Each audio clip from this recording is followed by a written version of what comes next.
Welcome, birds and or turds, to the Angry Bird Pod Show. I'm Kyle, one of your hosts, and today we'll be talking with Matt, as usual, about who knows what, because we don't really plan this that well. We never know. Yeah. We never know. How's it going, Matt? It's going better. Better. Yeah. That implies that it wasn't. I had 12 hours of hell of vomiting about a day ago. Oh. Yeah. So it was not great. Caught some bug. My abdomen's a little sore from all the, straining and all that fun stuff. But there's nothing better to make you feel better after something like that than a nice cold twisted tea. Some people say Pepto-Bismol. Other people will say Robitussin. I say twisted tea. I mean, it's a great shout. I mean, it's got to be. There's lemon in there, probably tea. Like, I get it. You know what I noticed? Or I found out through a Twisted Tea post, because I follow them and they should follow us. They should. In the States, they don't have slightly sweetened, and a bunch of Americans are disappointed about that. It's literally American tea. That's what slightly sweetened is. Because they're famous. They don't even have it there. They're famous for having, the U.S. is famous for us Canadians going down there and ordering an iced tea somewhere and it being garbage because there's no sugar in it. It's cold tea. It's black tea. Yeah. And my wife loves it, and I don't mind it. And that's Okay. why we drink this one. It's a little less acidic. But yeah, in America, they pulled it. They have a bunch of other fruity flavors and stuff like that. What's funny is you actually use the term fruity to mean fruit, like in a drink. Yeah. But yeah, it could be something for something else. But yeah, they have those drinks too. So yeah, I was surprised to see that they don't have it here. Apparently, there's a plant in Ontario. See, I've done my research just in case you guys are interested.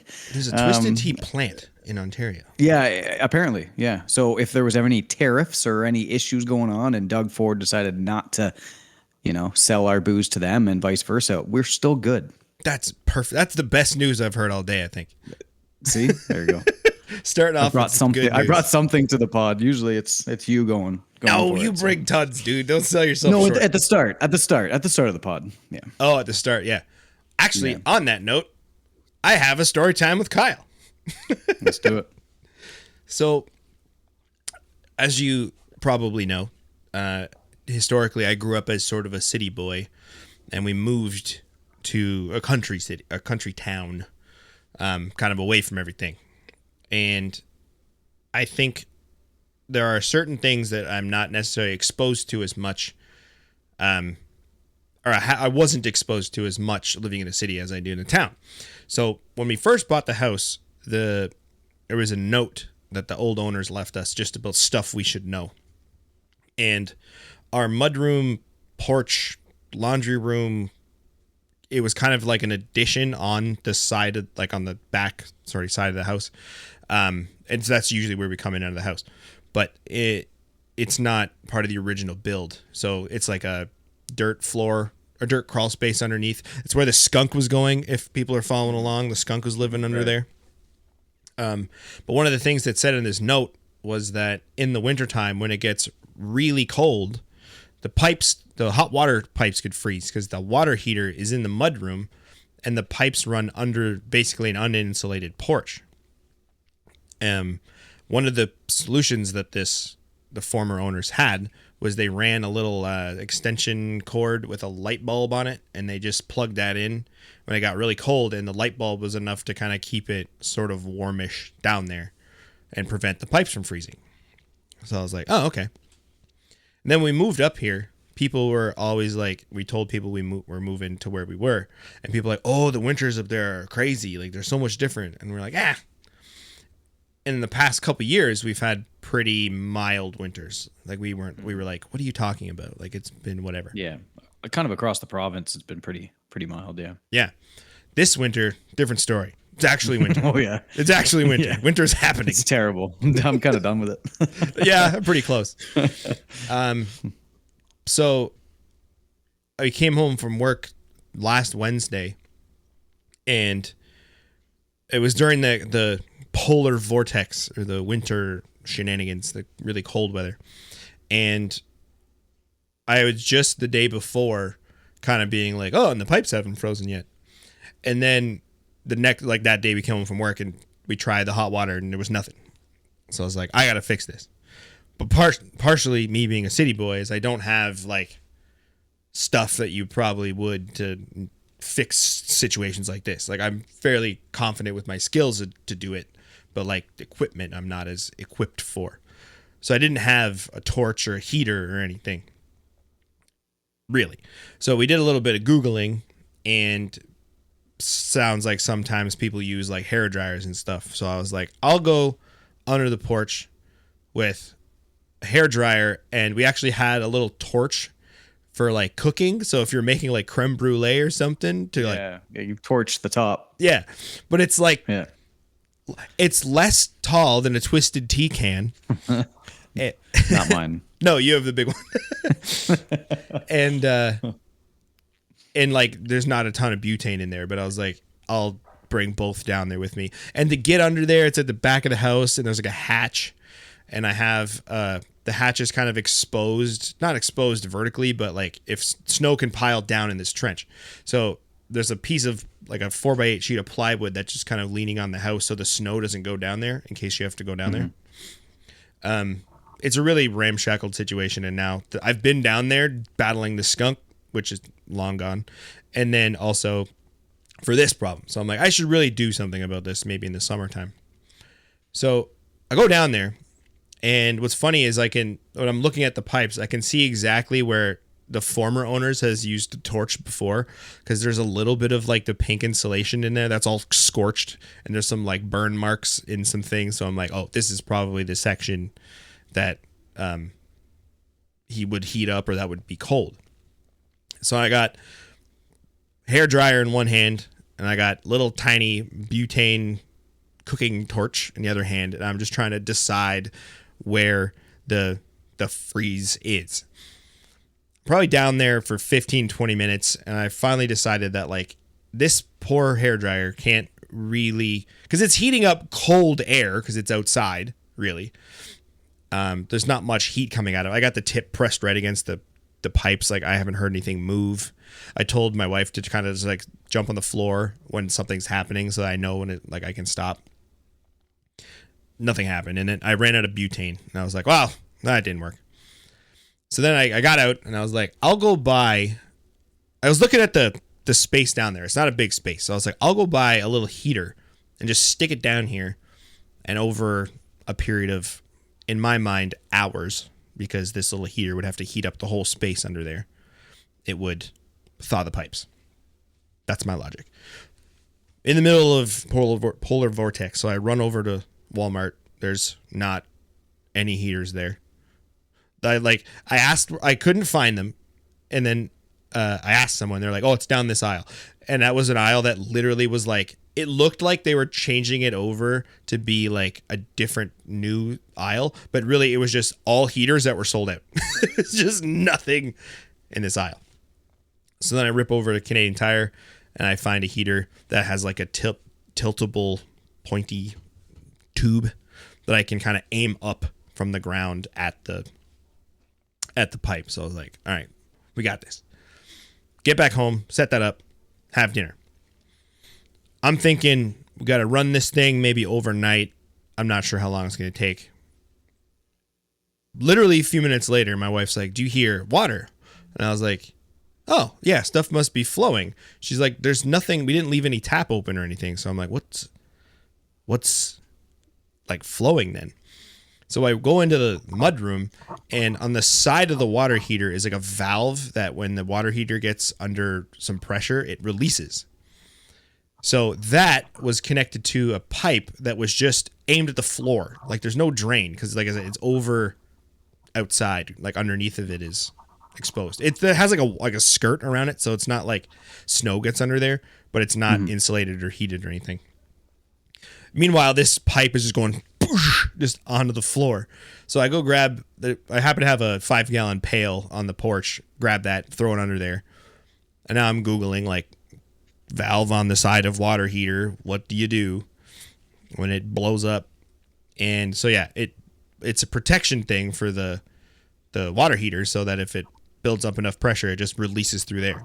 And usually you would have it piped into a drain or something, but because of the ramshackled nature of that room, it's kind of just not.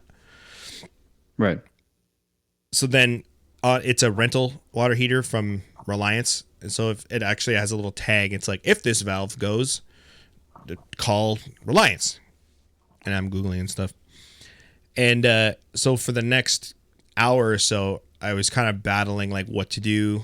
And I called them and they're like, oh, we'll come in 2 days. And I was like, okay, great. Hopefully I can manage this leak until they get here. And one of the funny parts about the call was they were like, do you want to hear about new products and services when our guys are there? And I was like, absolutely not. Don't try to sell me anything. Like, I just want the problem fixed. There were always just bloodsuckers. We're just waiting for that. For sure. And so, long story short, I played with the valve enough because if there's anything life's taught me, just play with it for a while and eventually it'll be fine. I drained enough of the pressure. We actually had like one of those like moving kind of Rubbermaid bins that I put under there so I can have more water time. And I did eventually get it to stop. So we were able to kind of stop this leak. And then 2 days later, they came to fix it. But I was like, oh, the pipes do, in fact, freeze every once in a while. So now I'm trying to think of just ways I can prevent this from happening again because I don't want to keep having this happen. So, right. Yeah. So learn something new about the house, that water heaters will start spewing water everywhere when they have ice build up in the basement or in the pipes.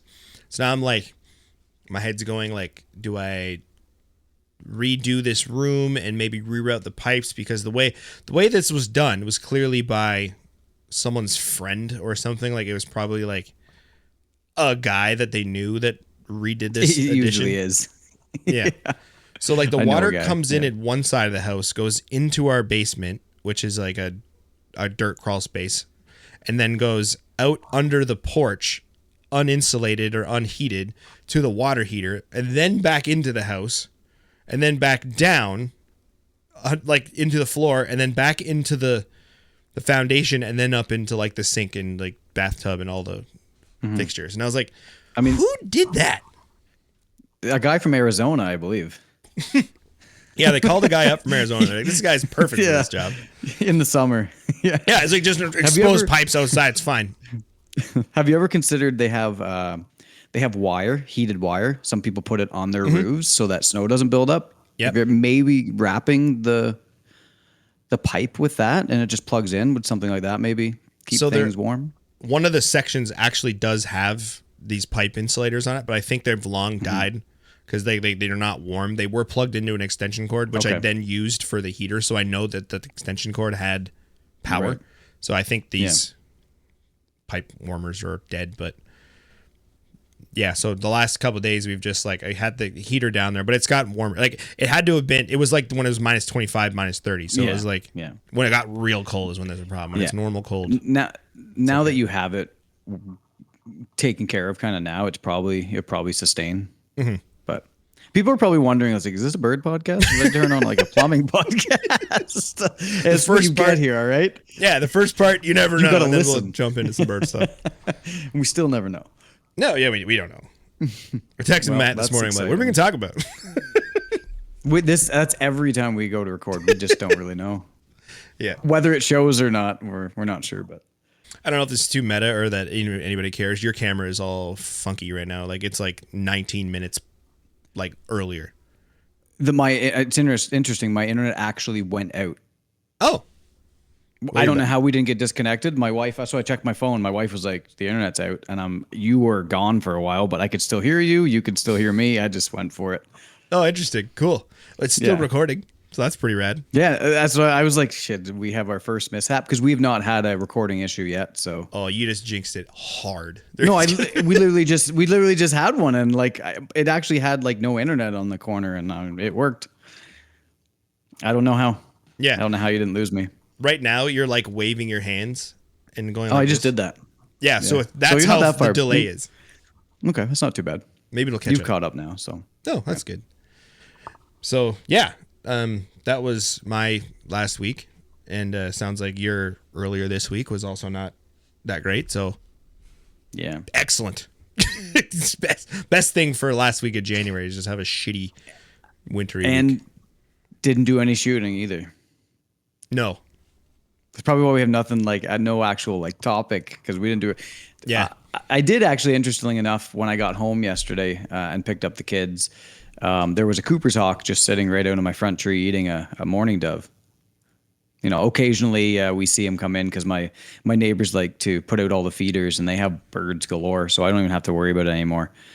And yeah, the Cooper hawk family comes in and grabs one or two snacks every couple of days. So I was actually able to see this one just before dusk and get a couple photos and some video. It looks pretty cool. It looked like a young one from the pictures you sent, right? I think it was it could have been a young one. I haven't really looked at them. Mm-hmm. Yeah, it could have been a young one or a female, but interesting. I don't know. I don't know if you can see there. No, you're still you're delayed hard. So if you're showing me okay, your phone, you'll see in a minute. I'll see in 10 minutes see in a minute. From now. But it could be a young one. I haven't even went through the photos. It was just last night.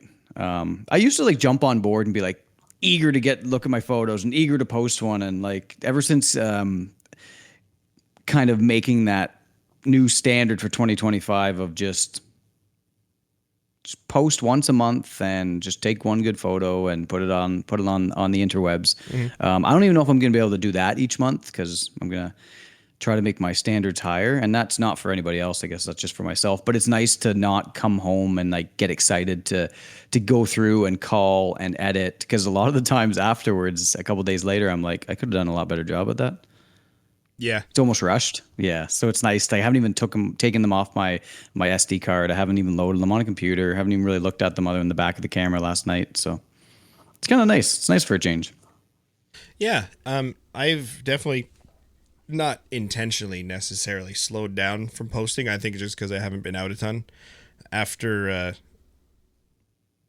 we were guests on a different podcast last week, and after that I had mentioned that I had potentially was going to go out the following day to look for some snowies, and I did, but I didn't have any luck. I was trying. So whenever I go look for snowies, I always have this mentality where I don't look everywhere. I'm looking at where I want them to be, because that's interesting. Mm-hmm.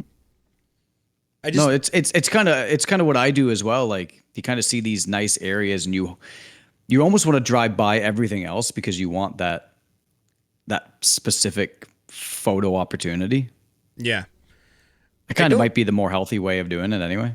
Yeah. I don't need more pictures of them 20, 30 feet up on a hydro pole looking down at me. Yeah. Right. That's fairly, at least in my area, fairly easy to come by.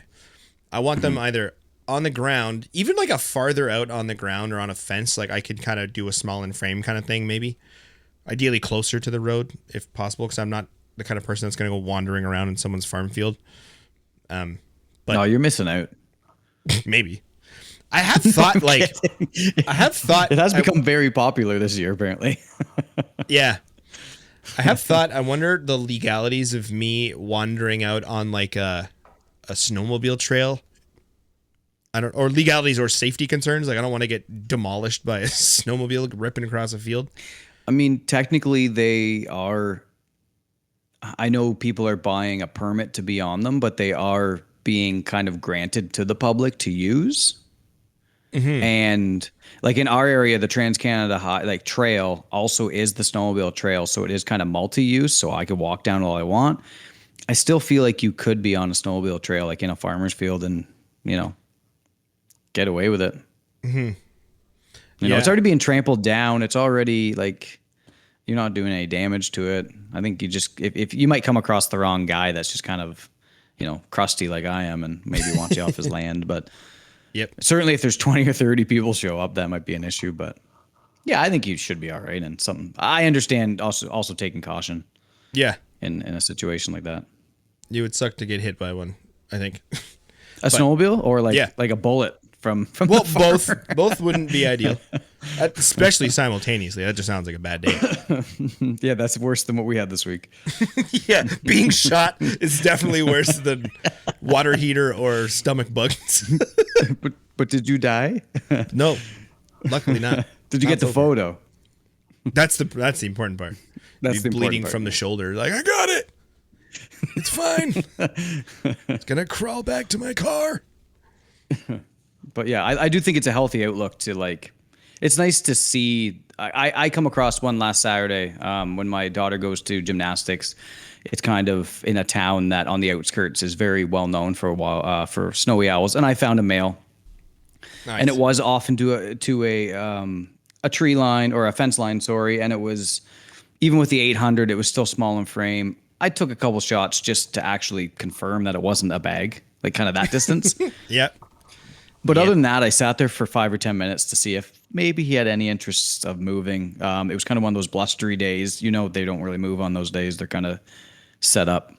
And then I carried on my way. But yeah, I mean, back a couple years ago, of course, I would have shot the shit out of that thing and topazed it and post it. And so crop, times topaz, change. Crop, topaz. Yeah, times change and you evolve. And I think it's kind of healthy as you go down your path in wildlife to look for those more picturesque or photo opportunities and just let the other ones just kind of be, you know, fun little times that you have just with you and the owl itself. Yeah. Just kind of, your experience. Yeah, exactly. I think it with learning about that kind of, I don't know, being more, I don't know if thoughtful is the word, or just trying to like, maybe you're not going to get as many shots, but you're thinking about the shots you want. Yeah. A little more. It kind of comes with maturing into the photography hobby, I think, a little bit. Some people may not get there. I had a similar thought a couple years ago where I was like, I remembered back when I was a kid, my dad and I went on this walk at McGregor Point Provincial Park. We used to camp there all the time. And they would do like bird walks. And we sometimes, if we were there during one of the times that people would do a bird walk, we would go with them. And there'd be guys that would be really good at identifying like this bird sounds. And I always thought that was a really cool like aspect of it that I hadn't. Well, I didn't do any thinking about it then because I was just mostly into just like looking for them and finding. I get excited. You're just thinking they're huge nerds at the time. A little bit. I was like, that's, or not even that they're huge. I might have thought that, but maybe it's that certainly like, did. or that they were like, they've just done it for so long that they know what they're like thinking and looking about. Look, that's not a sense. Yeah, I mean that's definitely part of it. Yeah. Like when I first started joining the group, Shay was using like bird codes, and like every summer he would like every spring he'd be like, "Okay, it's time to do a recall on my bird sounds," and he'll like post it to the group, and it'd be like this little quiz of bird sounds. I'm like, "You fucking nerd!" You loser. Now I understand like it is actually a big part of it, and it does help considerably. Well, I remember, I don't know if I heard this somewhere or I just kind of started thinking about doing it, but like, know the common ones at the very least, because there's nothing worse than chasing after like a song sparrow for 20 minutes thinking it's something cool, and you're like, oh shit, it's a song sparrow again. Song sparrows get me every single spring. I will be like, it's like one of the first birds. Yeah, I know, but I'll have it like down in the spring, like the year before. I'm like, oh, that's a song sparrow. That's a song sparrow. That's a song sparrow. And then I'll go for a walk in the spring and I'll hear something. I'll hear a chirp. I'm like, oh, what's that? And I look that way and I kind of pursue, and it's like, oh, it's a song sparrow again. But like, I forget what they sound like. Black mark on the chest, and you're just like, damn it. Just a streaky face, and yeah. Yeah. And then like robins have 418 different sounds they make. Yeah. In the summer, it's like one. But then like any other time you see them, they're like chirping, they're chattering, they're like making little squeaks. And then you're like, what is that? And you're like, oh, it's a robin. Have you ever heard that deafening sound like at 4:30 in the morning when they're all just calling before, like in that blue hour, like just before the blue hour? It's absolutely insane. My whole neighborhood is just audible with that. Yep. That tone while I'm going to work. It's actually kind of get you in the right mood. I don't know if this is going to punch my card to the Uber Bird Nerd Club, but at some point in my history, my aunt bought me like a computer program. This is back when like you bought the program and it was like a CD and like a box that was like the size of a piece of paper. Insane. Yeah. And it was like an encyclopedia of bird sounds, and that's all it was. And every time you clicked to a different page, there was a robin sound that was like the transition sound between the two pages of this program. So I have that like burned into my head as that sound from that. And then like robins are also super common, so I still hear it constantly all the time. Every time I think of this crazy like encyclopedia of bird sounds. They could have picked a cooler bird sound. Yeah, I don't know why. Like, not that robins don't sound cool. Like, they have some. No, there's just so many other super cool, songs out there. Yeah. I think, did I send you the reel of the 10? It's like a 10 best bird sounds. No, you didn't. I don't think you sent it. You mentioned it. You may have sent it. Like I said, I was on the schneid for a bit. Yeah. With my head in a toilet. So I haven't updated myself. There's great acoustics in a toilet. Like you did. You did on YouTube or on Instagram. I haven't watched it yet. The first one actually was going to be one of my favorites, the red-tailed hawk. Yeah. So just because America made it their sound. I hate that. So it's so iconic. No, but it's so iconic in like so many movies or so many infomercials and all that. It's when you're walking through a field and you hear that sound, like it's just, to me, it's a super cool sound. And then you find out it's a blue jay. That's the other one. Then you're like, oh man, they make a sound. When my wife and I are walking around, we say it sounds like an old camera. It's like a clunk clunk kind of sound that the blue jays make. And I like it, but it's also annoying. But yeah, red-tailed hawks. A scream of a red-tailed hawk is like you're outside. So good. Can you imagine being a prey item and you just hear that? You'd be like, I'm boned right now. Like I'm sacrificing myself to the red tail gods. Come take me. Oh, have I synced up on the I think I've synced up on the video now, haven't I? Not for me yet. Oh, okay. Because you threw up the hands at the same time as I did. You haven't moved your hands yet. You're looking at your phone right now. Right. So you're looking, I think, for the reel that we were just talking about. That's how far back you are. But yeah, no, I would sacrifice myself for that. Yeah. There's a higher being right now that's after me. So So because of that reel, I kind of wanted to know what I would think of as my 10 bird sounds. And I think I wanted to keep it like local sort of ish ones that I know, because there's like birds around the world that make like insane noises. Like freaking Australia is full of parrots and they all make bonkers noises, and like the lyre bird from wherever that is can make any noise it wants. But I had to put red-tailed hawk first on the list for me. Like we just talked about, like it's an insane sound. And like, it's so much so that like, you're right. Like Hollywood stole it, plunked it on bald eagles. And anytime you see any circling thing, it could be turkey vultures or something in the video, they'll play a hawk sound to show that. Yeah. A lot of spaghetti westerns, all that have that. Yeah. Tumbleweeds and then just a red-tailed hawk sound. It's kind of the same ambiance type sound that you would get like if there was a crash. There's always a cat meow. You know what I mean? Like something crashes off screen, you always hear inside the house or something. Yeah, exactly. Yep. There's no cat in the house. Staple. Yeah. One of the ones that sticks out in my mind as being like, I don't know if I recognized this when I was a kid, but have you seen Rescuers Down Under? I have. It's been years, but I have. Part of it, there's like this big eagle that they fly on, and it's making hawk sounds the whole time. And I was like, it's an eagle. It's supposed to sound like a shitty seagull.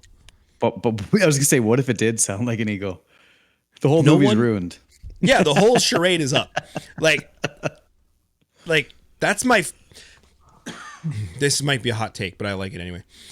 It's like the bald eagle being the symbol for the United States is like kind of too perfect, because they're jerks and they sound like shit and they stole stuff. Like, is that why they did it? Or what are you insinuating? I don't know. It's only the second most followers by country that we have. Let's not try to offend everyone. At least not right away. That's fair. Yeah, that's right. We'll wait till later when we have more people that we can get rid of. It's interesting that we both have red tail as number one, though, because we have not spoke about this. So no, and you know what else is interesting? I don't like. Are we allowed to talk about the other podcast that we went on last week, even though it's not out yet? Sure. So we were invited onto Ray Hennessy's podcast called the Wild. What is it called? Wildlife Photo Chat. Yeah. And he was asking us some normal kind of interviewing type questions. It was a great time. I had an awesome time.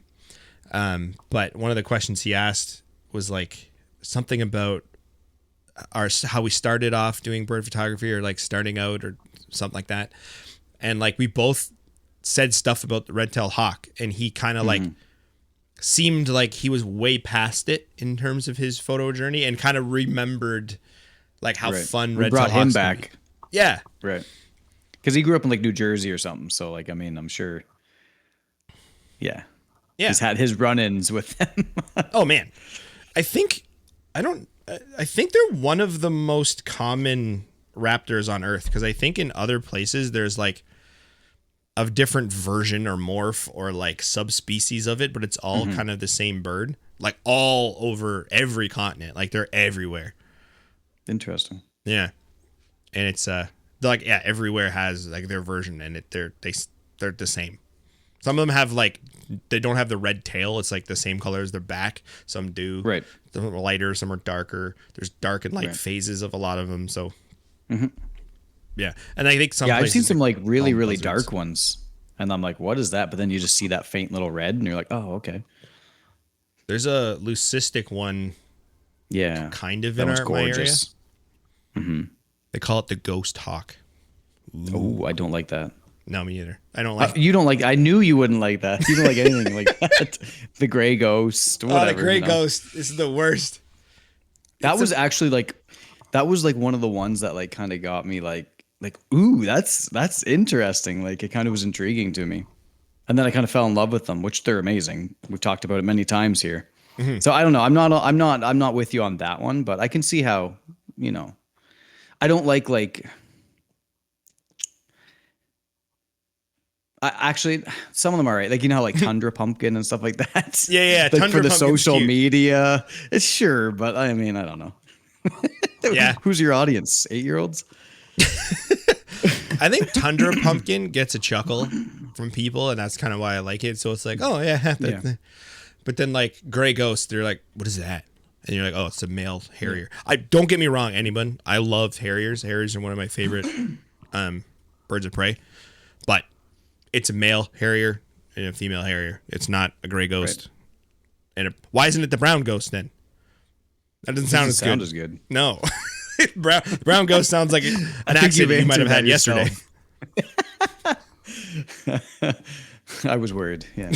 I was worried that was going to happen. Yeah. Another sound that came to my mind right away when I was thinking of bird sounds that I really like is the long-tailed duck, because I just find it really funny.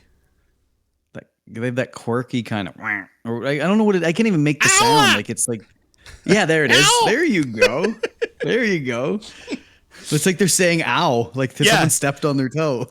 Yeah, if you stepped on if like you were walking past a duck and stepped on it, you'd be like, "Ow!" But the best part is you get like 35 of them doing it at the same time. It's just like this constant chatter. Yeah.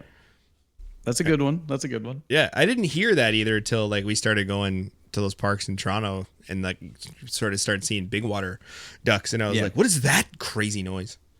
Yeah. I thought it was the most beautiful duck when I saw it, and then I'm like, everyone's like, oh, you got to see one in breeding plumage. And then I saw it in breeding plumage. I'm like, it's fine, but I still think I like the non-breeding. Yeah. It's so like striking, and like the whites and the contrast to the darks and the blacks and then the pink beak and the tail. I don't know. I just think it's really, really striking duck out of, and that's not normally the case with breeding versus non-breeding. But for me, that one's one that's kind of up there for me. For non-breeding. I like the like dark caramel colored eyes too. Yeah. I think they're really cool. Yeah, that's actually a good point. Yeah. It's an interesting aspect. eyes don't get enough play, I don't think. Like, freaking cormorants are kind of garbage, but they're really cool. Their eyes are, like, insane. They're, like, the craziest color like for turquoise. an eye. Yeah. It's like a turquoise, yeah. It kind of seems like it's a tropical type of bird when you, like, get, like, that up-close shot of it. Mm-hmm. And you're like, oh, it's just sitting on a dead tree by a landfill. It's like that's not tropical at all. Standing there with arms open. Yeah, with their arms out, doing their. What are they cooling off when they're doing that? They don't produce the oils that ducks do, so the waterlogs them essentially, so they're drying off. Oh, okay, interesting. Yeah, they're really good divers because the water kind of just soaks into them, so they can stay down longer. But then interesting. The side effect of that is they can't fly necessarily right away. So if they dive a lot, they have to hang out for a while and dry off. See, we don't need to do any research. Look at you pull that out. The problem is we don't have enough followers yet that they're going to correct me because I'm probably wrong. And I'm just going to get away with it because just own it. Just go with it. That was gorgeous. Yeah. That was a wonderful description. I'm pretty confident in that. Like, I'm pretty sure that's true, but also, this is like information I learned when I was like 9, like reading like bird books all the time. Mm-hmm. So like there might have been new research that I don't know suggesting something different, and I'm okay with being corrected. Just knowing that you remembered that is interesting. I forgot so much just because of the amount of dope I smoked over the years. Like, I'm not remembering that stuff. I started that later, so I think I'm retaining stuff from before and then forgetting new stuff.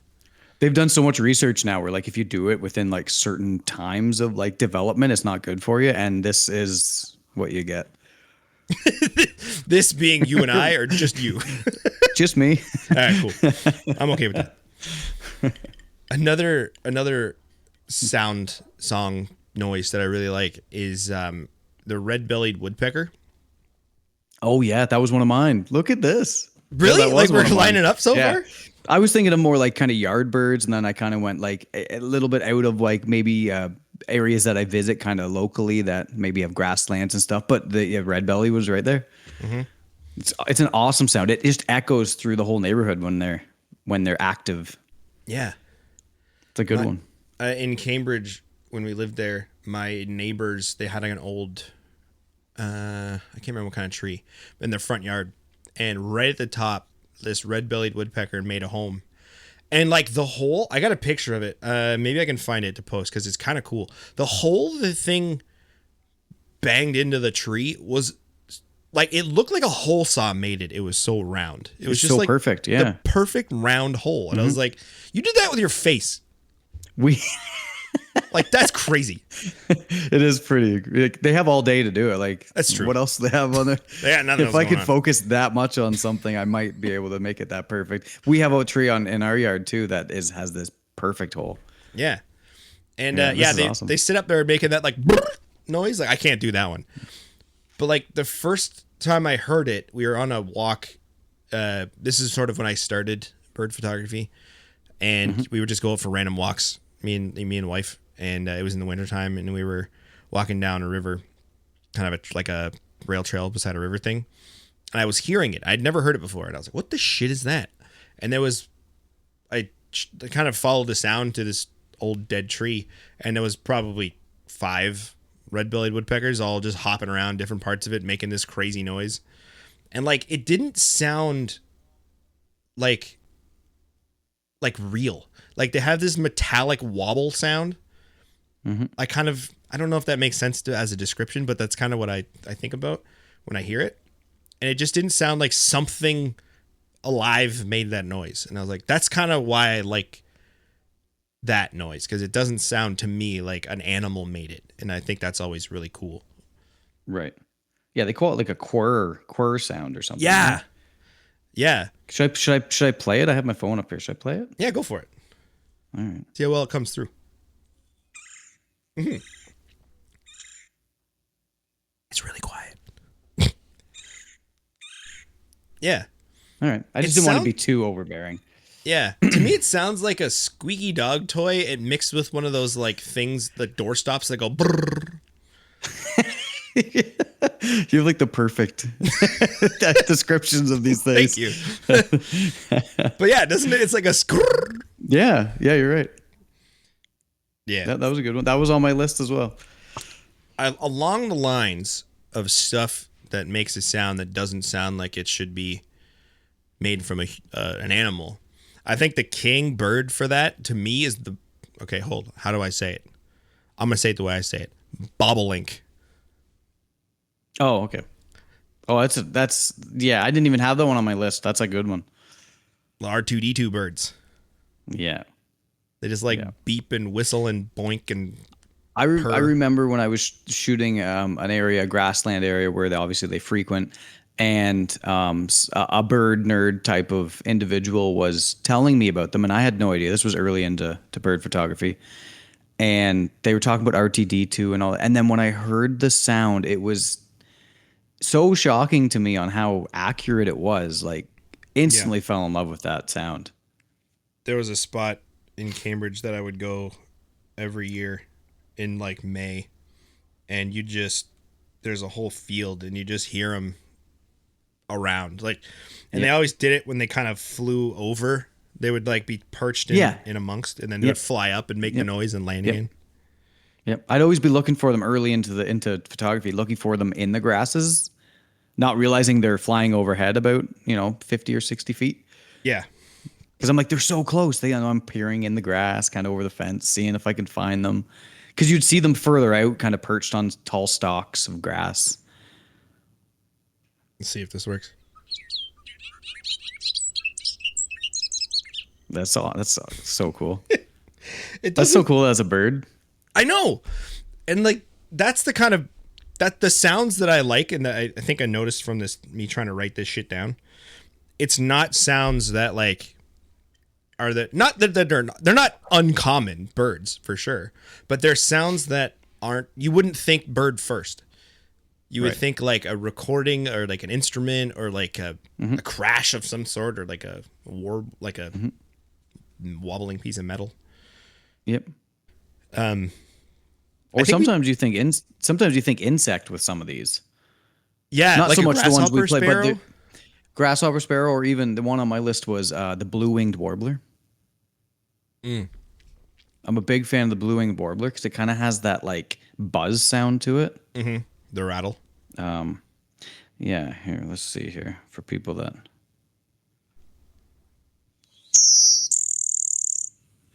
Yeah. Like you hear that and you're thinking that's an insect. And I guarantee I had been to Carden and these areas and heard that bird before even putting my eyes on it, and had just assumed that's some sort of cicada or some sort of grasshopper or some sort of insect that like I'm not interested in. Yep. So that one was on my list. No, it's a good one. The Savannah sparrows, like you go to like a grassland, like that same spot where I'd see the bobolinks. There was also meadowlarks and Savannah sparrows, and I, for the longest time in my life, I thought that like buzz was always grasshoppers or crickets. And you see a Savannah sparrow hop onto the fence and they just go buzz, and you're like, that's you? Like you did that? They're not on my list. Opens, the cool sound noise. comes out. You're like, what? Yeah. I don't know if this is true, maybe just because where I was living before, but I feel like everybody has a shot of a Savannah sparrow standing on a fence post, just like mouth wide open, facing up, just like, bah. I have front lit, back lit, side lit, no background, tree background, grass background, cloud background. I have so many shots of Savannah sparrows because at one time, like, it was song sparrow, and then I'm like, wait, there's more sparrows? Song and house, and then you're like, what else is out here? Yeah, and then I was like, wait a minute, and then I assumed everything that was not song or house was Savannah, and then obviously grasshopper, the grasshopper sparrow, and it just kind of opened up. I'm like, there's a lot more sparrows out here. Holy crap! It was interesting. I was talking to or listening to something. I don't remember where, what, or who, or how, but it was this woman, and she was talking about how she thinks the sound of summer is the white-throated sparrow, I think.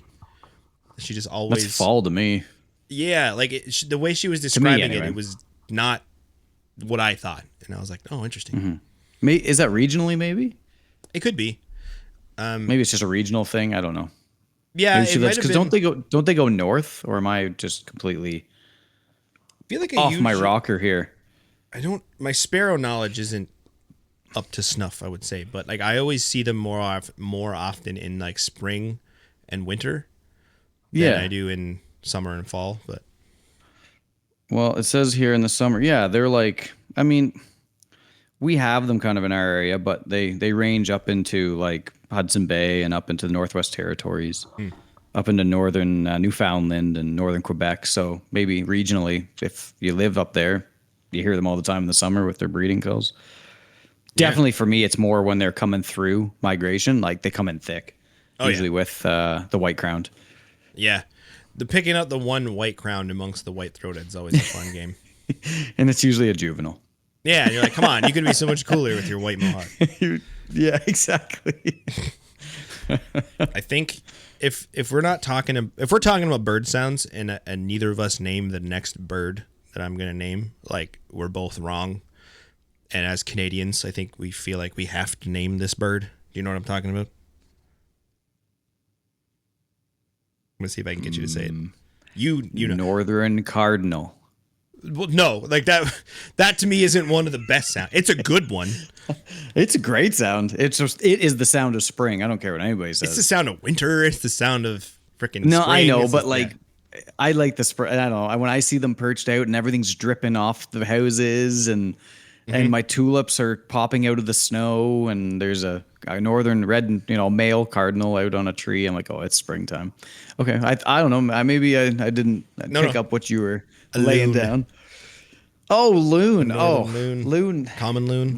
Loon was on my list. That's one of my all-time favorite. It is one of the best. Like, leave birds out of it for right now. It's one of the best sounds to me. It's one of the best birds. It is. They're great. They're like, the thing with a loon is they're not like, not that they're not hard to photograph. You can find a loon fairly easily if you know where to go. Like if this is a big enough lake and you're just like, there'll be a loon on it. Most of the time, they're not too upset if you boat over to them. Right. Like if you're floating around in a kayak or something. Yep. And they'll kind of just be around. Like there's been plenty of times where I've been canoeing with my dad at Algonquin or something, and there'll be one like fishing under the boat. Like you'll see it swim under the boat, and you're like, we don't have penguins especially up here. there where it's dark and clear water. Like you can just see the white checkered right under the boat. Yeah.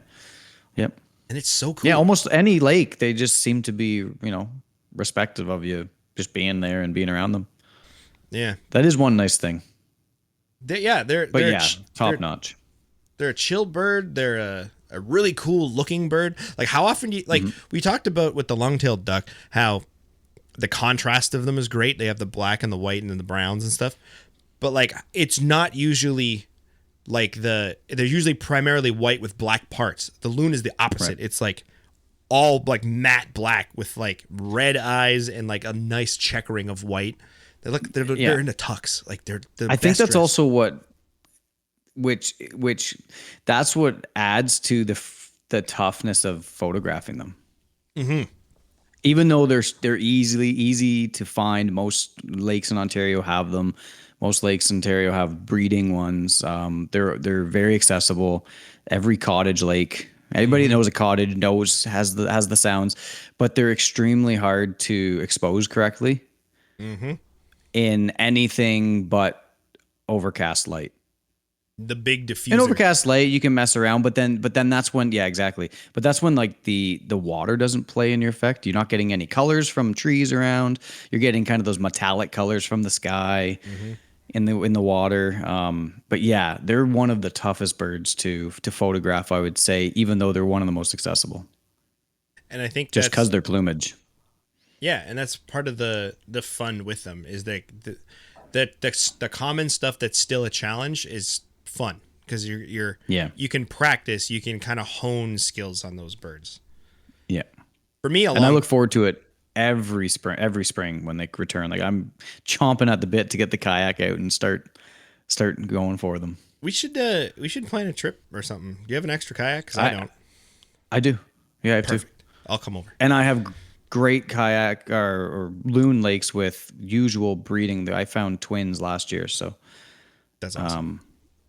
It's almost a for sure thing. So I'm inviting myself over. we'll do a live podcast over there. Oh, that'd be cool. That'd be awesome. Right, right on the water with them. Live for us. We'll pre-record it. Yeah, that's fair. Another one that I had on my list was, and I think this is more kind of one of the day, just the day I saw one, it kind of left a big impression on me. Where my wife and I were walking around Luther Marsh. It's not. I've heard of it. Yep. It's not the best place, but there's some fairly unique stuff that you can see there for this area. Like you can get ruffed grouse there if you're lucky. You can get it's like a big pond with marshland around it, and there's a couple little ponds. So people kayaking, I'm assuming. I think you can in certain seasons. It's a big hunting area, so there's a lot of hunting for stuff. Okay. Craig and I did canoe across it once in October, and we almost got capsized because the waves started up and it was kind of crazy. But when in the spring a few years ago, me and my wife were walking around. There's I think it's a hunting road, but they gate it off at certain points, so you can't necessarily go all the way around all year, but you can walk it, and it's it's a long loop to do the whole thing, but we were kind of going to go out and back. But we came across this field that there was some bobolinks in that we were looking at, and that was the first time I'd actually seen them before in the wild. But there was a brown thrasher just in the bushes behind us, just chatting up a storm. And they make all of the sounds. Every sound. All of them. They don't leave any out. Nope. That's a good one. And it was their noise is it almost sounds random in cases, and they'll throw in their mimics too, so they'll throw in little stuff from other birds in there. Kind of like catbirds, but they're a cooler catbird to me. Yep. Are they in the same family? Because a catbird. People are yelling at me right now. I said I was a photographer. Right, you're not a birder necessarily. I was a birder first. No, I was photographer first. Yeah. I don't know if that's they're one related. of the ones in the spring where I'm like, what is that? Mm-hmm. You know what I mean? Because all of the sounds, you're just okay, how many birds is that? Oh, it's just one. Mm-hmm. Yeah. Me with catbirds until I hear that. I'm like, oh, yeah, there's the catbird. The thrasher has a striking eye. Yeah, it's that yellow. Yeah, with a big black. It's like a yellow. Pupil. Yeah, yeah. It's kind of like a prettier grackle. Yeah, it's a grackle with some. Yeah. Actually, like a grackle and a roadrunner. I want to see a roadrunner so bad. I haven't gone to anywhere where I would possibly run into one, but that would help. Oh yeah, if I saw one here, that would be insane. It'd be what? Imagine that on your Ontario list. That'd be sick. Roadrunner. It's just Channel 3 Sunday morning. You'd have all the tripod crew out if you posted that on eBird somewhere. You'd get the whole world showing up. I already told everybody if it shows up in my house, nobody's gonna know. Yeah. That's good though. I like that. But yeah, I gotta get a roadrunner at some point. It's just such a character from childhood, right? It's like a Arizona, Utah, that area. Yeah. Those kind of deserty type things. I don't even know how common they are or how uncommon they are. I don't know if it's something you could just go see or it's something you gotta kind of put some work into. Right. But man, I gotta get one of those. The bucket shot obviously is getting a coyote and a roadrunner in the same. I was just gonna say, is there always a coyote near? Yeah, it was a cheesy joke, so I tried to be there though. Stay away from it, but yeah, that has nothing to do with bird noises, but I don't think they even make that noise that they do in the car. Do that and then just run off. I don't know what noise they make. I'm not familiar with it. I doubt it. I don't think most birds make noises that they do when it comes to cinematography. I think the next bird I'm going to name, is a unique pick that most people wouldn't choose. All right. there was a pond that a lot of these I think I pick. So even in terms of music too, like I have my kind of normal music that I would say I listen to, but then there's some like offshoots that because of when I heard it for the first time or what I was doing, it doesn't fit my normal, like what I would listen to in terms of music, but I still like the song because of like something that was happening at the time I heard it or like something like that. And this next one for me is kind of the same way for a bird thing. So I've told on the podcast before about this pond that I used to go to after work, where about 5:30 or 6 every night, like 4 terns would show up at the small pond and just start smashing into the thing. And I could get nice and close, like fully diving shots. And I would practice my bird in flight photography because they would just circle around and come back, and like they were never shy, and it was awesome. I always heard a sound at this thing, and for the first few times I heard it, I didn't know what it was. I thought it was a crane maybe, because I wasn't too familiar with cranes, or a heron or something. But when I learned what it was, I was like, that big sound came from that guy, and it was a pied-billed grebe. They make some cool noises. I'm not sure if I've ever heard them make a noise. Yeah, and it's like they call them. I think they have a name called the marsh witch, or like something like that. And it's like I'll play it for you here.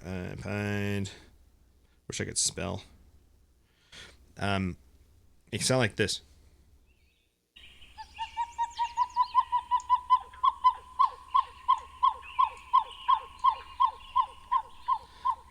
The second part of that woo woo woo is so like not loud. It just fills the space, and they're such a small bird, and I don't understand how they can get so much volume and like oomph out of that sound. It's like such a whoom, like, and I think it's mostly for like attracting mates is what they call. Other than that, I don't think they make too much noise. Mm-hmm. But hearing that over a calm pond in like mist is like, to me, it just reminds me of that like one pond and how many cool things I saw there. I saw an American bittern. My only American bittern that I saw was at that pond, and I've been searching for one ever since. I wouldn't call it. Yeah. So that's such a wild sound. That's a crazy sound. I don't have that on my list, but I just now thought I should throw it on there. Yeah. So I got there that pond one morning, and I just wanted to shoot what was ever there. I was hoping for some terns. At that pond, I would see a lot of warblers kind of first. Mm-hmm. I had a lot of the yellow rumped, and like the palms and the yellows would always show up at this pond. And I always see them there in the spring, but I showed up there the one day, and I know that American bitterns are big, but like I didn't realize how big.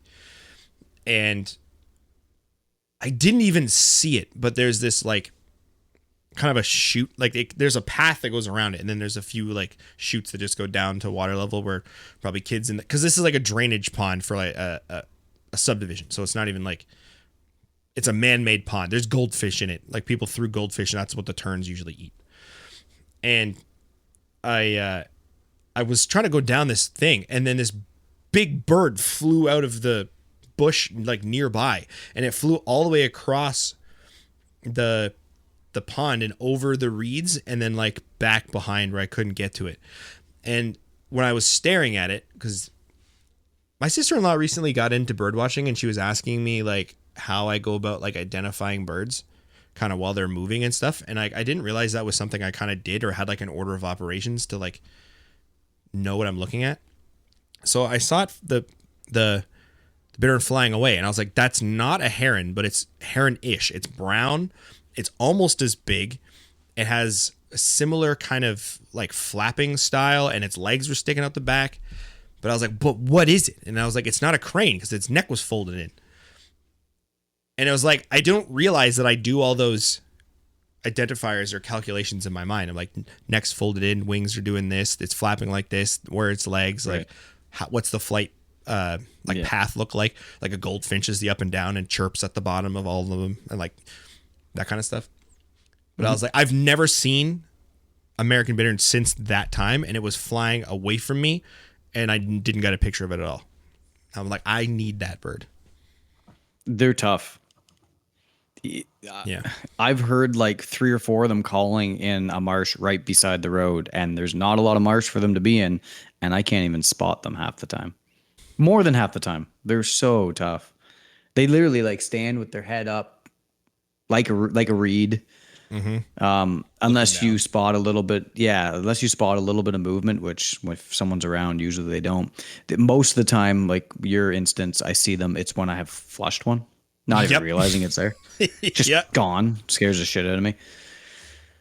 They're not small. Yeah. So when they get spooked, no, it's like, I was just gonna say, like, are they not the size of like a great blue heron? But I think they're maybe a little bit smaller. But they're a little bit smaller, but close enough not that much. you could be like. That could be a heron, like kind of the same thing. Right. But they're like stockier, like their neck is wider, like thicker. Mm-hmm. Yeah. Right. I've seen that's where they make that's where they make that throaty sound from, that thick throat. I don't know the artist, but my wife listens to music, and it's often weird. So like if this is a weird music, like she'll be into it, or like will be more likely to like it because it's weird. And she showed me an artist recently, and I think the track was called Bittern, and the bass notes of this song were the bitterns like boom, and just like arranged in a pattern that would make a song. And I was like, that's sick. Like that's a cool song. Because like it's not something you would think about. Has she ever? Speaking of like weird, I don't think it's that weird, but does she know the artist Ren? I don't know. That's REN. He has a song called High Ren. Get her to listen to that song and let me know if what she thinks of it. I think High Ren. Yeah, High Ren. And watch the YouTube video. Okay. I think it's insane. Like I think he's a genius, but it's a very interesting song. I just wrote it give down. you that rec. All right. And it doesn't have any bitterns in it. Oh dang it! No, definitely not. Everything else, but. Everything else but okay, interesting. And then from there I don't have anything else on my list that's interesting. Actually that's I had a bunch of warblers just because like the black-throated blues and greens and all that, just walking through these mature forests are so iconic to me. Chasing mosquitoes off my neck. Maybe that's why I don't like warblers, because they're out when mosquitoes are, and I'm like, F that noise. Yeah, when they're in thick. Actually, one that I had on my list, I love for some reason this, and I think it's because I don't get to see them all the time. There is a spot on my way to work I'll stop, but the hooded warbler. Okay. I just love that sound, just because I think it's more just for me because of the rarity of me going to see them, and then when I do, it's the first indicator of their back or that I've located one. Is that sound, and it just kind of echoes through the forest, and it's usually really, really tall and mature forest with undergrowth. Okay. So it's really, really tall trees, like these monstrosities of forest, but then there's a lot of thick undergrowth with them. So you're kind of walking through like the lower undergrowth, and they're just flying kind of around to the tall trees, and it's just, I don't know. I think that's more for me than anything else, but it's such an interesting call for me. I wish it's I liked nostalgic warblers for me more. I like warblers less than when I first started taking photos. I think it's because it's really hard to get a warbler photo that doesn't look like callback is being used, because most of the time callback is. That's fair. Like you can, and I can do it in my own work because we've all kind of gone through the trials and tribulations of knowing what to do, when to do it, when not to do it, maybe not to do it at all. I have photos where callback was used. I have photos where callback wasn't used. The ones where callback is used are always way better, but now I can actually recognize when the callback was used based off my own work and others. Like, it's so easy to know that this bird was brought in by callback. And I'm not saying I'm against it. I'm just saying I've kind of stepped away from it because it's kind of pay to win in that way, where if you use callback, you're going to get a clear up close shot that you'll be happy with, but you always have that in the bottom pit of your stomach where you're like, yeah, but I kind of manipulated the damn thing to come out. Yeah. Yeah, and usually for me, I will go for warblers if I see one, not go searching for them. And that's what I was doing. That's perfect. Yeah, that's a good way of putting it. Like I was going and searching for them, so I had a goal, and sometimes that goal was like, if you don't hit a certain time of the year where they're dripping off the leaves, basically. Yep. And a lot of the times when they're dripping off the leaves, and they're close to you is when it is raining and the bugs have been driven down in the tree because of the rain under the canopies, and that's when you will get the opportunity to have the warblers in your face. That's an excellent point that I've never thought of, and I will be thinking of that until spring. Yeah, because they're always up in the canopy, but as soon as it's a rainy, crappy day, the only issue is if you're shooting F8 and you're shooting F11 and you're under a canopy and it's cloudy and it's rainy, bud, like good luck. You're going to be shooting 1/80th of a second at ISO 5000, like with what we shoot. They're so damn fast. And they don't stop moving, yeah. Yeah. Oh, another one I was thinking about, ovenbird. Okay. Interesting. That's a really cool, it just echoes through the forest. That's why there was a lot of warblers on my list, because it's like I said, it's nostalgic for me, because that's kind of what it was like catch them all. You know what I mean? It's kind of like the Pokemon thing when I first started photography. Warblers are 100% the Pokemon of birds. Like people argue that birds are kind of Pokemon in general, but like warblers are exactly Pokemon. Like people will go out every year and try to check off as many warblers as they can as they pass through. Yep. And I still have a few on my list that I haven't got, that I've slowed down and stopped kind of chasing for. They're kind of, actually for a lot of my photography, I've kind of just accepted that I'll get it when I get it, and it'll be under the conditions that I want, and not trying to keep up to maybe what other people are doing or seeing or locations they're going to. But yeah. Black-throated blue visually is my favorite warbler because I like blue stuff. Gorgeous. And every other warbler is mostly yellow is a prominent color.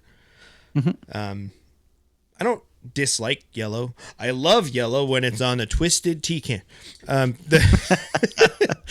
Shameless plug. Shameless plug for something we're not even sponsored by. Yet.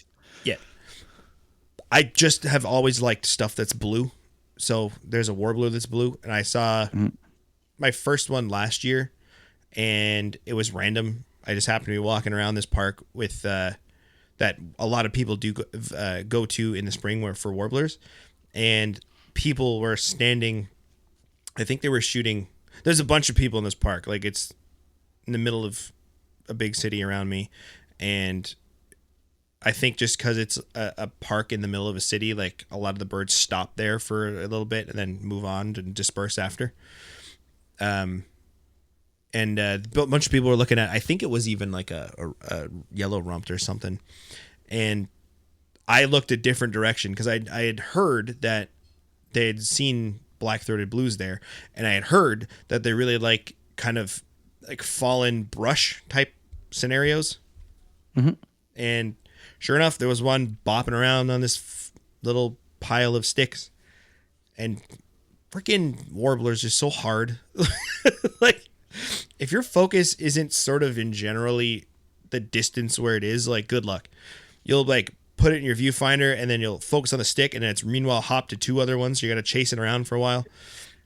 Or you have a photo, you revise, you chimp your camera, and you see a photo of the stick, but the bird's not there. Or it's just like a blurry tail. Just feet in the corner. Or feet. Yeah. Why do you think callback is used so much? And I know it's not always in every in every region. I know there's regions that don't need it at all, but predominantly like locally in our region, it's sometimes, I wouldn't say necessary, because that's kind of like ignorant to the fact that nothing's necessary, because all you're looking for is a photo to share, and you're the only one that's going to get anything out of it. Yeah. But yeah, I mean, let's be real.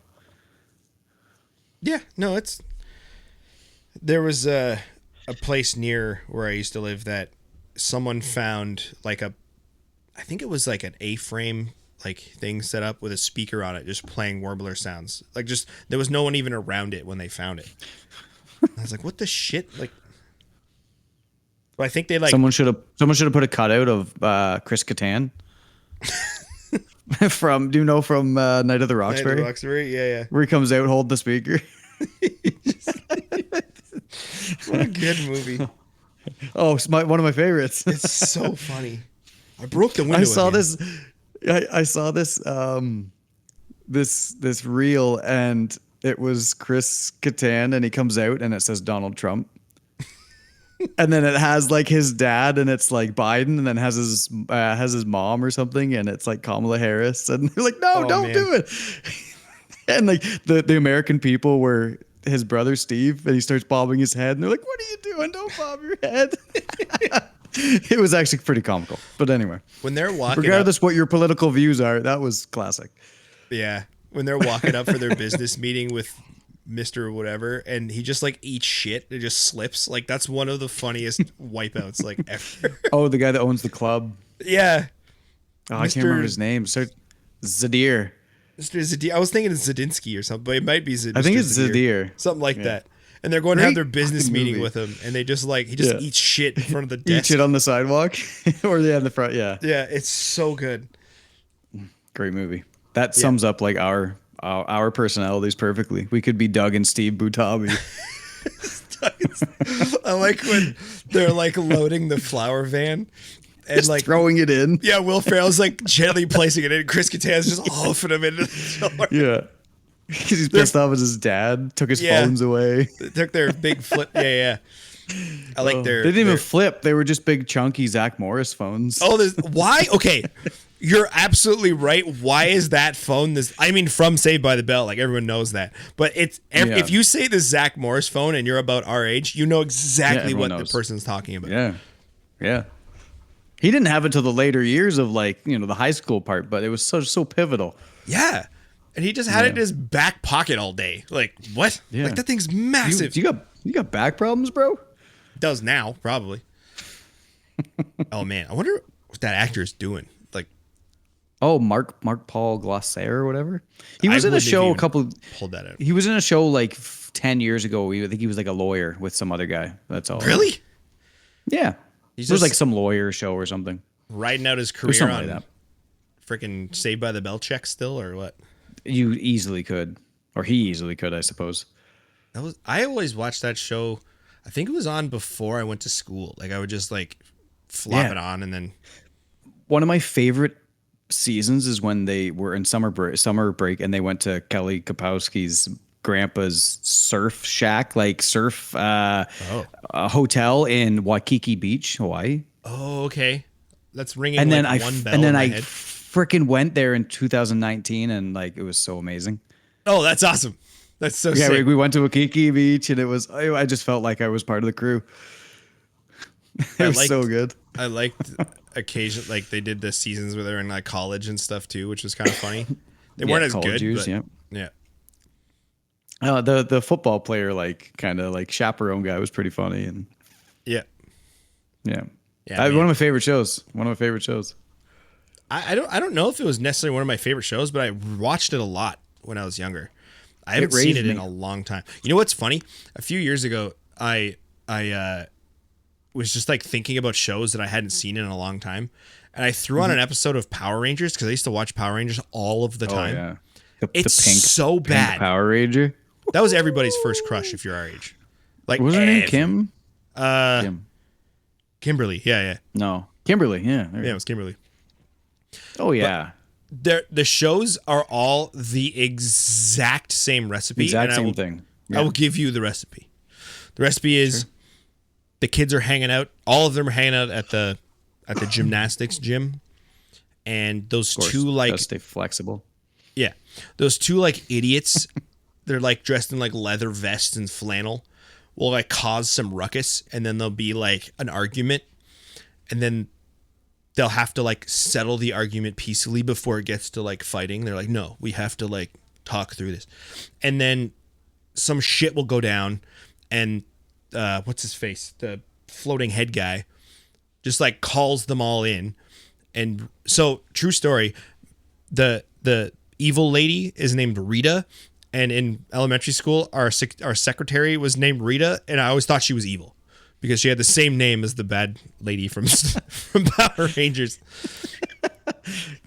But basically, shit would go down. Rita would be making something out of clay, send a monster down to Earth, and it would just smash up what's clearly just a set that's this big and a dude in a costume just like stomping on buildings. Yeah. And then so then they'll start fighting this thing, and one of like three things will happen. Either they like can manage this thing with themselves, or they need to morph into their Zords. And if that doesn't work, then they have to bust the sword out of the sky, and it's literally like this huge guitar solo riff. They pull the sword down, it's like one slash and it's over. It's just like whoosh. Like, why don't you bust that out immediately?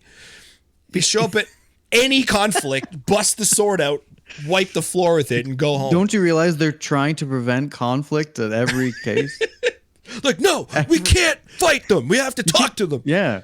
It's like a trained MMA fighter. He doesn't automatically just knock him out. He tries to talk about it first. Yeah. He tries to subdue the guy, and if he can't, he's just going to knock his fucking head off. At the beginning of the MMA fight, they're like, his strength, conflict mediation. Yeah, by the way, at this point, guys, screw birds. We're on to TV shows. We're on to nostalgic TV shows. It's great TV shows. Actually, wasn't one of the Power Rangers a bird? No, they're all dinosaurs. Oh, one was a pterodactyl. There you go. That's not. Well, is it a bird? Yeah, you're right. Actually, if they're dinosaurs, all dinosaurs are birds. Is that where my love for birds comes from? Yeah. I like the Power Rangers. Jurassic They were dinosaurs. Park, Power Rangers. Oh yeah. I remember Dr. Grant talking about it, where he said that bird. It looks like a big dumb bird, and he's like, they aren't too far off from birds. Blah blah blah. Yeah. When he fucking schools that kid at the beginning with that raptor. Yeah, claw. exactly. Yeah. He just destroys this 6-inch just gash right across your belly, spilling out your intestines. I'm like, this is cool. You're alive when they start to eat you. Yeah. Who else? Hyenas. I was gonna say something else does that. Hyenas. I think most things that eat stuff don't necessarily, other than vultures. Oh, bear. Yeah, that's true. Bears do. Yeah, they just start eating. Coyotes. Yeah, I heard coyotes do it from like the butt. The butt in. They just go from like the softest area. Just go. Let's go. We're going in.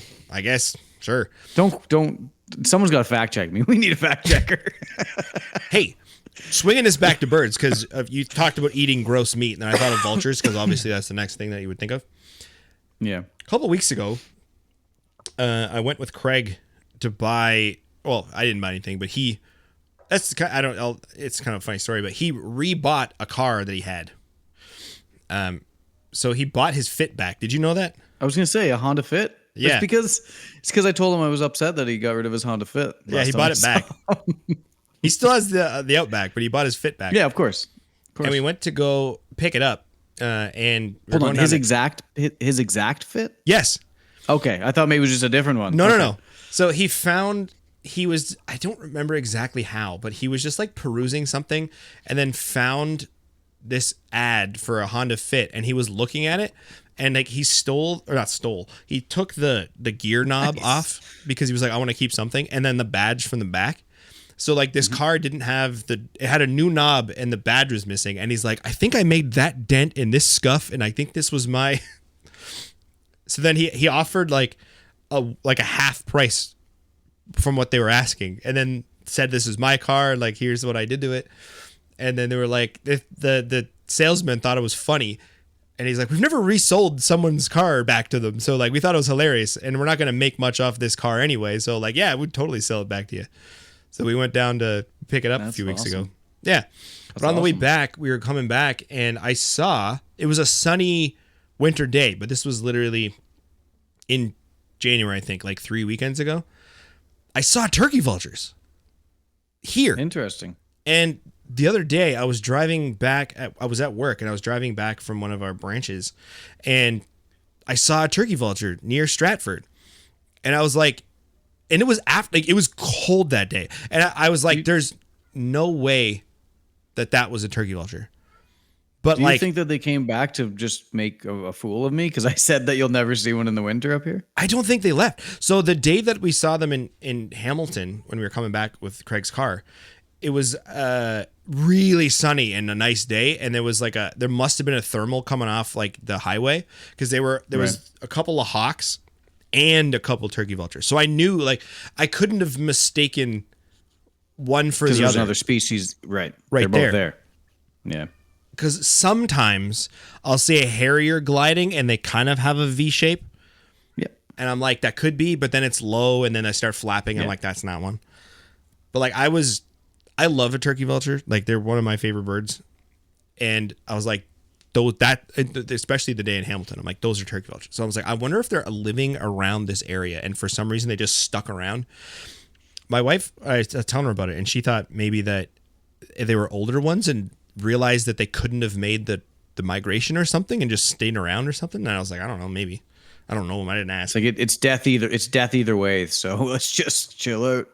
Yeah. But I was like, maybe my bucket list shot is possible of the turkey vulture in the snow. Yeah, that's right. I was just going to say, you said you wanted one in the snow. Well, I'm going to look here, and I'm going to see its sightings. And there was a sighting January 30th, Hamilton Royal Botanical Gardens. It was really close to that.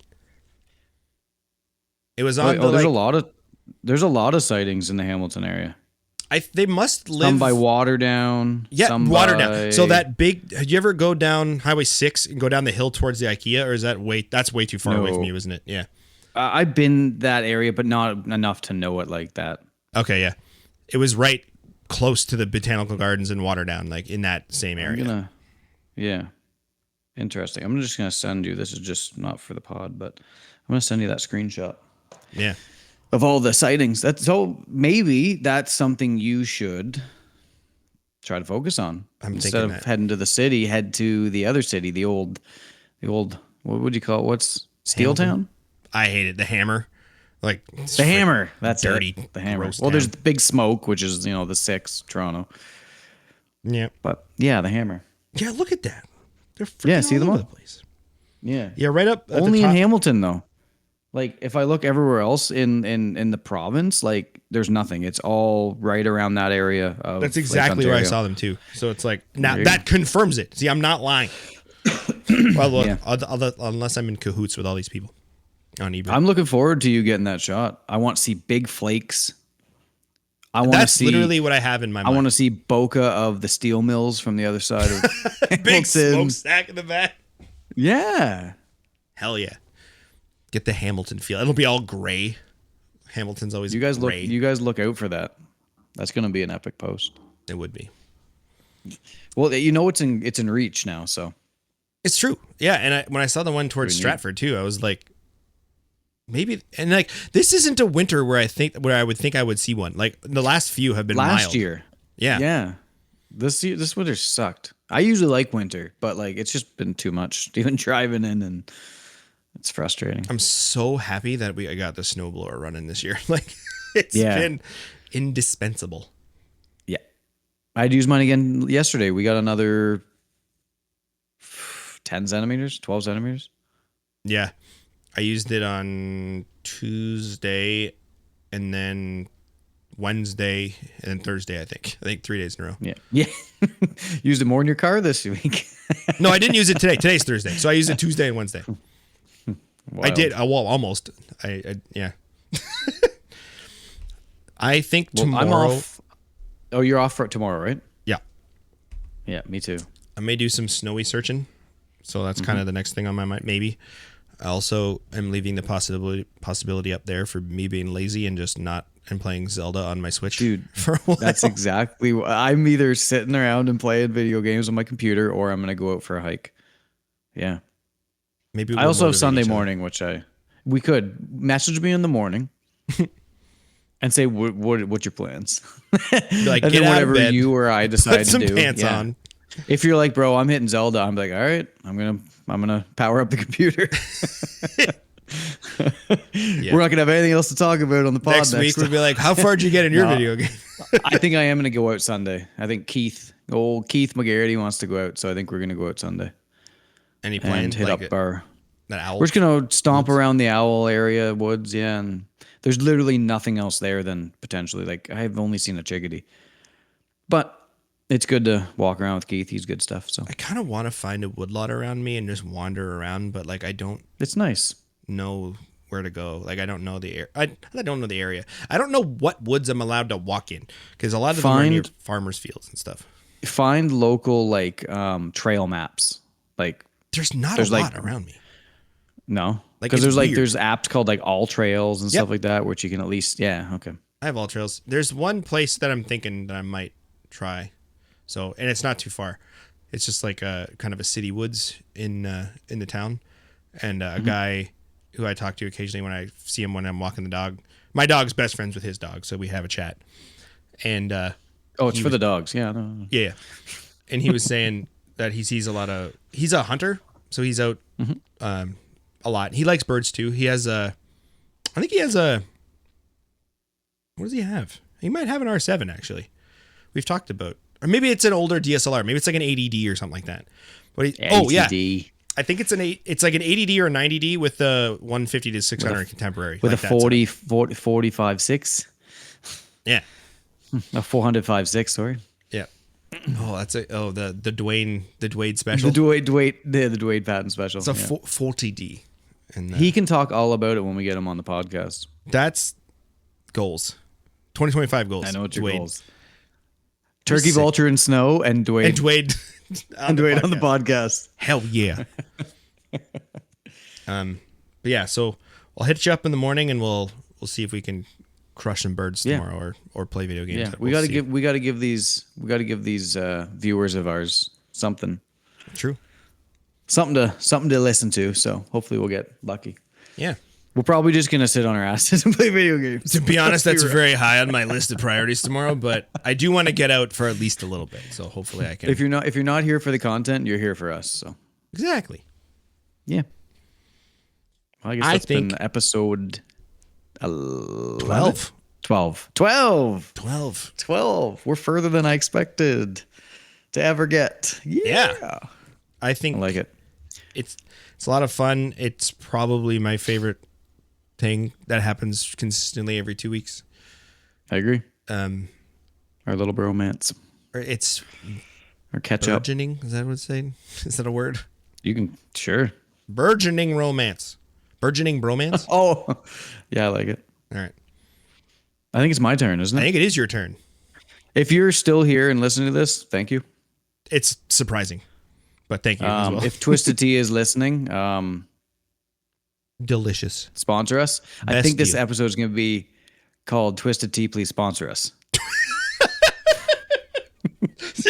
Like, let's just fucking go. Let's just fucking go for it. Let's just go for it. Twisted Tea, please sponsor us. And like, legitimately, it's delicious. Is that too like? Let's see how it goes. I like it. I like your plan. Okay. All right. Well, I'm just gonna say thanks everyone, and start the music now. It's excellent. What a great song. Love you too, Matt. Have a good rest of your night. Feathers beating wings, you too. all Bye. up in the lens. Colin Matt snapping, capturing all them trends. Peeping through the scope, freeze frame the fly. Angry Bird Pod Show, aiming for the sky. Oh, they click in the snap, see the birds on the map. Angry Bird Pod Flow, flipping through the recap. Colin Matt, dropping wings on blast. Tune in next week, this one never in the past. Eagles, hawks, and kestrels flying so divine. Peep the live broadcast, podcast goldmine. Twisting in the air, birds of every kind. Critics gonna chirp, but they ain't ever dying. Zooming in on sparrows, robins in the mist. Matt's got the shutter, Kyle's got the twist. Feathered friends in flight, equipped with the strut. Angry Bird Pod Show, capturing the cut. Oh, they click in the snap, see the birds on the map. Angry Bird Pod Flow, flipping through the recap. Kyle and Matt, dropping wings on blast. Tune in next week, this one never in the past. Dawn of twilight, watch the colors flash. Birds of every shade in a photogenic dash. No need for fame, just the birds flying free. Angry Bird Pod Show, bringing all the glee.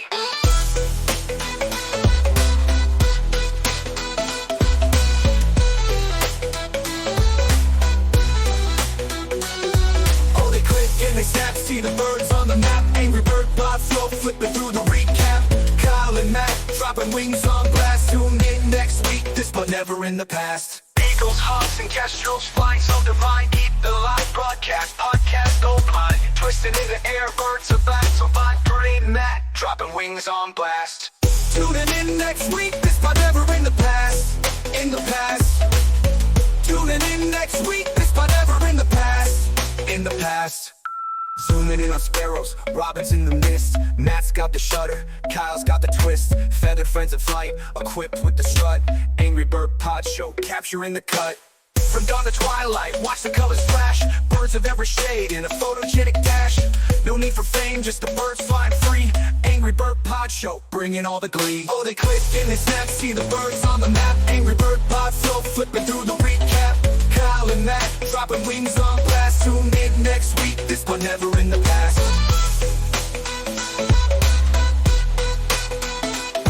For the past. Not shortcut. Not shortcut. Angry Bird Pod Show, bringing all the glee. Bringing all the glee.